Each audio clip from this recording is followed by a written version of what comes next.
Samsung তাদের নতুন Galaxy S24 সিরিজের মাধ্যমে আবারও ব্যাক করলো অ্যান্ড্রয়েডের কিং হিসেবে। হ্যাঁ বন্ধুরা, এবার আমরা স্যামসাং গ্যালাক্সি S24 সিরিজে অনেক ফিচার দেখতে পাচ্ছি, বিশেষ করে এআই ফিচার, এবং এই ফোনটিকে এআই কম্বাইন্ড একটি ফোন বলা চলে। এই সিরিজে আমরা তিনটি ফোন দেখতে পাচ্ছি এবং তিনটি ফোনে কিন্তু তাগড়া পারফরমেন্স আমাদেরকে দিচ্ছে। তো আজকে ভিডিওতে আমরা স্যামসাং গ্যালাক্সি S24 এই ফোনটির আনবক্সিং এবং ফার্স্ট ইমপ্রেশন করতে চলেছি। এবং বন্ধুরা, আমরা স্যামসাং গ্যালাক্সি S24 সিরিজের সকল ফোন নিয়ে কিন্তু আনবক্সিং এবং ফুল রিভিউ ভিডিও তৈরি করব। তো বন্ধুরা, চ্যানেলটি সাবস্ক্রাইব করতে এবং বেল আইকনটি প্রেস করতে ভুলবেন না, এবং যারা ফেসবুকে দেখে থাকছেন অবশ্যই কিন্তু পেজটিকে ফলো দিয়ে রাখবেন এবং ভিডিওটিতে লাইক দিতে ভুলবেন না। প্রথমেই আমরা ফোনটির বক্স কন্টেন্ট দিয়ে খেয়াল করলে আমরা একটি কালো কালারের বক্স দেখতে পাবো, এবং এখানে যে কালারটি আমরা দেখতে পাচ্ছি সেটা কিন্তু হচ্ছে অ্যাম্বার ইয়েলো কালার, যেটা আমরা এই ফোনের বক্সের মধ্যে আমরা যেটা পেয়ে যাব। এবং এখানে কিন্তু ব্র্যান্ডিংয়ে রয়েছে যে স্যামসাং গ্যালাক্সি S24 এর এখানে সিম্পল বক্স কোয়ালিটি আমরা দেখতে পাচ্ছি। এবং এই ফোনটির আমরা যদি পিছন সাইডে দেখি, একদম সুন্দর কিন্তু স্যাটিসফাইং আনবক্সিং আমরা এই ফোনগুলোর ক্ষেত্রে খেয়াল করে থাকি।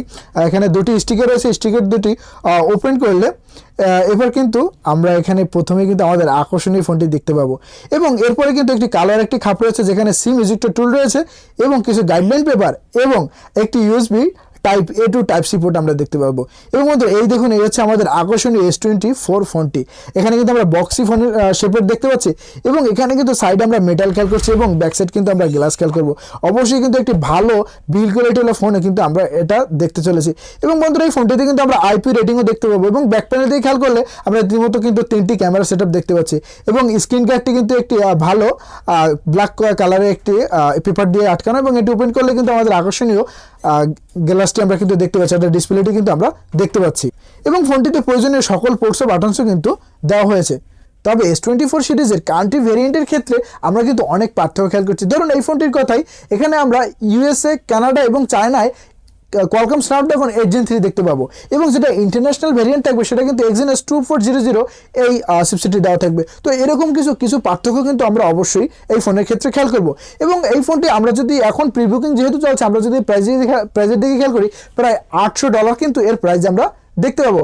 তো বন্ধুরা, আমরা কিন্তু প্রত্যেকটি ফোন নিয়ে আলাদা আলাদা রিভিউ ভিডিও তৈরি করব, এবং কোন কান্ট্রির জন্য কোন ফোনটি ভালো হবে বা কোন কান্ট্রিতে কী কী স্পেক্স থাকবে তা কিন্তু আপনাদের অবশ্যই জানিয়ে দেবো। এবং আরেকটি কথা হলো, বর্তমানে কিন্তু আপনারা আনঅফিসিয়াল ফোনগুলো কেনা থেকে বিরত থাকবেন, বিশেষ করে বাংলাদেশ যারা রয়েছেন তাদের ক্ষেত্রে।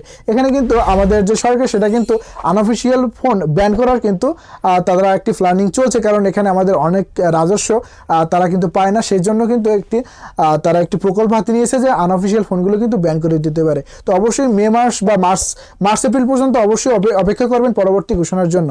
তো বন্ধুরা, এই ছিল আজকে ভিডিওটি কেমন লাগলো অবশ্যই কমেন্ট করে জানাবেন। আসছি খুব শীঘ্রই নতুন কোনো ভিডিও নিয়ে। ভালো থাকবেন, সুস্থ থাকবেন, ধন্যবাদ।